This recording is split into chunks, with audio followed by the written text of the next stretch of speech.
नमस्कार, मैं हूँ रुचि शर्मा। वेब3 की तमाम बड़ी खबरें लेकर हाजिर हैं हम। जेरेमी कोवर्ट ने नेशविल में डिक्रिप्ट के सैंडर लुट्ज के साथ ऑरस इवेंट से पहले बात की, जिसमें प्रसिद्ध फोटोग्राफर ने 30 मिनट से भी कम समय में 10,000 यूनिक फोटो बेस्ड एनएफटीज को लाइव शॉट किया। एनएफटीज को ओपनसी के माध्यम से 9 मई को जारी किया जाएगा। हर एनएफटी में प्रिज्म और लेजर समेत सावधानी से चुने गए विजुअल्स को 3 अलग अलग लेयर्स होंगी। सभी फोटोज को तुरंत 8 अलग अलग स्टाइल्स में एडिट किया जाना था। इस सिंगल इवेंट के लिए कस्टम निर्मित एक ऐप के माध्यम से फोन पर आदमी द्वारा बनाया गया था, जो या तो फिनलैंड या पास के देश में था, पर वह कोवर्ट निश्चित नहीं था और ये सब करीब 20 मिनट में होना था। शायद आश्चर्यजनक रूप से मैकबुक प्रो ने प्रोसेसिंग के समय काम किया कि वास्तविक समय में सभी को बनाए रखने में कठिनाई हो रही थी। लेकिन मंगलवार दोपहर को कोवर्ट के दिमाग में सिर्फ यही चिंता नहीं थी। आर्टिस्ट ने इस सभी 10,000 फोटोज के सेंटर में रहने की योजना बनाई। एक व्हाइट बॉडी सूट और एक ब्लैक कैनवस के मास्क एम्ब्लेमेटिक में 20 मिनट के दौरान उनके द्वारा किए गए हर मूवमेंट के दौरान वो हजारों फोटोज ली जा रही थी, जो उनकी उपस्थिति और रेयरिटी को प्रभावित कर रही थी। बढ़ते हैं अगली खबर की ओर। रोमानिया के national institute for research and development in informatics ने हाल ही में डिजिटल एसेट्स के ट्रेडिंग के लिए पहला यूरोपियन इंस्टीट्यूशनल प्लेटफॉर्म लॉन्च किया, जो एनएफटीज को मैनेज करता है और डिसेंट्रलाइज्ड ब्लॉकचेन और वेब3 टेक्नोलॉजीज पर आधारित है। प्लेटफॉर्म का लॉन्च रिसर्च, इनोवेशन और digitisation Sebastian Burduja, minister of economy, Florin Spataru और मिनिस्टर ऑफ फाइनेंस के सेक्रेटरी मिहाई डियाकोनू की प्रेजेंस में किया गया। आईसीआई बुचारेस्ट के डायरेक्टर एड्रियन विक्टर ने प्रेस रिलीज में उद्धृत किया, हम एक हिस्टोरिक मोमेंट में रह रहे हैं। हम डिजिटल एसेट्स के लिए पहला European institutional trading platform launch कर रहे हैं। हमने स्टेट इंस्टीट्यूशंस के इकोसिस्टम को कई टेक्नोलॉजीज के क्षेत्र में लाने की कोशिश की, क्योंकि ये उस फ्यूचर को रिप्रेजेंट करता है जिसके लिए हम सभी को अनुकूल होना चाहिए।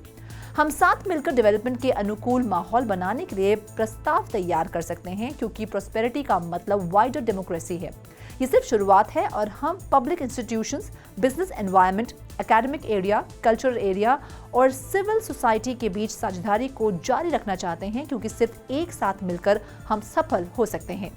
बाकी अहम खबरों के लिए करते हैं विशाखा का रुख। मल्टी प्लैटिनम सिंगर बीबी रेक्सा ने बीबी वर्ड्स नाम से अपने मेटावर्स स्पेस का परिचय दिया। ये पहल उनके एंटिसिपेटेड थर्ड एल्बम बीबी टाइटल की रिलीज का जश्न मना रही है। आभासी दुनिया को विकसित करने के लिए वार्नर रिकॉर्ड्स, जहां रेक्सा ने हस्ताक्षर किए हैं, जिसने टेरा जीरो के साथ पार्टनरशिप की।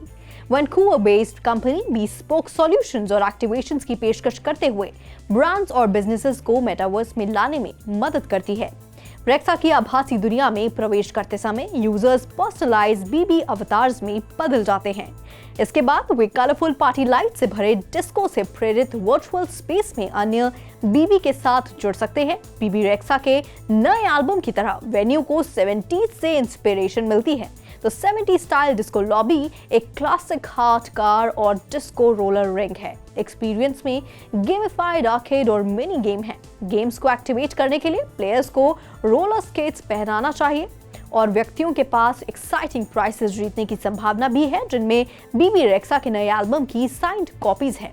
इसके अलावा गेम पार्टिसिपेंट्स को आर्टिस्ट से पर्सनलाइज्ड वीडियो मैसेजेस प्राप्त हो सकते हैं। यूजर्स स्मार्टफोन और डेस्कटॉप दोनों के माध्यम से एक्सपीरियंस का उपयोग कर सकते हैं।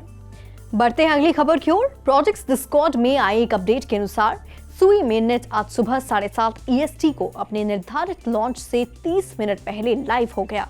सुई ब्लॉकचेन एक move based layer 1 blockchain platform है, जिसे फॉर्मर मेटा इंजीनियर्स द्वारा विकसित किया गया था, जो डिफंक्ट नोवी प्रोजेक्ट पर काम कर रहे थे।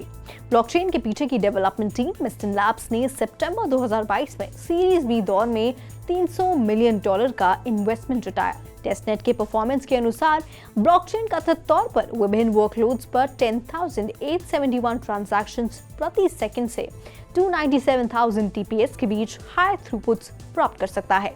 कंपैरिजन की अगर बात करें तो सोलाना सबसे तेज लेयर 1 ब्लॉकचेन में से एक है, जिसके पास लगभग 4,000 का TPS है। बता दें कि SUI ट्रांजैक्शन फीस और गवर्नेंस पर्पसेस रिलेटेड पेमेंट के लिए एक प्रोजेक्ट का नेटिव टोकन है। बाइनेंस के लॉन्च पैड की घोषणा के अनुसार SUI टोकन की टोटल सप्लाई 10 बिलियन है। टोकन की इनिशियल सर्कुलेटिंग सप्लाई 528,273,717 होगी, जो टोटल टोकन सप्लाई का 5.28% दर्शाती है। लॉन्च के कुछ ही मिनटों के भीतर $2.16 से गिरने के बाद टोकन $1.33 पर ट्रेड कर रहा था। इस प्रोजेक्ट का मार्केट कैपिटलाइजेशन $704 मिलियन है और ये पूरी तरह से डाइल्यूटेड वैल्यूएशन है, जो वर्तमान में सर्कुलेशन में नहीं है और जो $13 बिलियन से अधिक है। Over to you Roshni. Blockchain आधारित प्लेटफॉर्म फ्यूज ने टिप्पणी की है कि ये फ्यूज इकोसिस्टम को फिर से मजबूत करने और कई क्षेत्रों में विकास को बढ़ावा देने के लिए $10 मिलियन प्रदान करेगा। ये उम्मीद की जा रही है कि फ्यूज इग्नाइट नाम के प्रोग्राम में लिक्विड इंसेंटिव्स और ग्रांट्स दोनों शामिल है। टीम $5,000 और $25,000 के बीच टीम्स के लिए अप्लाई कर सकती है, जो उनके प्रोजेक्ट या सर्विस के फोकस पर निर्भर करता है। डेवलपर्स ने कहा है कि फ्यूज नेटवर्क पर डिप्लॉय होने पर लिक्विडिटी और जनरल यूजर एक्टिविटी को बढ़ावा देने के लिए डिजाइन किए गए इंसेंटिव्स के लिए DeFi प्रोजेक्ट लागू हो सकती है। सूत्रों ने बताया कि fuse ignite operator grants issued होने के बाद USD कॉइन और फ्यूज टोकन्स में जारी किया जाएगा और यूजर पेमेंट मेथड्स में सुधार के लिए फ्यूज नेटवर्क, ब्लॉकचेन और अन्य टूल्स का उपयोग भी करेंगे। इसके अलावा $10 मिलियन का उपयोग इंसेंटिव्स और इकोसिस्टम एयर ड्रॉप्स को अपनाने के लिए भी किया जाएगा। तो आज के लिए बस इतना ही। Web3 से जुड़ी खबरों के लिए देखते रहिए 3.0 TV।